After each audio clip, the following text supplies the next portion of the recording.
సృష్టి కేసులో విచిత్రమైనటువంటి ట్విస్ట్ ఏంటంటే ఆవిడేమో నేను దత్తత అని చెప్పాను అంటుంది, వాళ్ళేమో లేదు ఆవిడ సరగసి అని చెప్తుంది. అయితే ఇక్కడ కీ పాయింట్ అల్లా ఒకటే,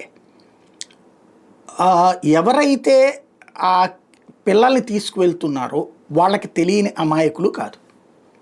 అట్ ద సేమ్ టైం ఈ కేసుల్లో జరిగేటటువంటిది ఏంటంటే పిల్లలు కావాలని కోరుకున్నప్పుడు ఎలాగైనా సంపాదించాలని కోరుకుంటారు. ఆ తర్వాతన దానికోసం ఎంత డబ్బులైనా ఖర్చు పెడతారు పిల్లలు పుట్టడానికి తమకే. అది కాదు అనుకున్నప్పుడు ఏ తరహా వ్యవస్థ ద్వారానూ తీసుకోవడానికి సిద్ధపడతారు.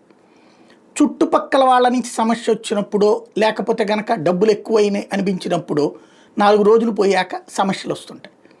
డబ్బులు కోల్పోయి పిల్లలు పుట్టనటువంటి వాళ్ళేమో వీళ్ళ మీదన గుస్సా అయిపోతారు.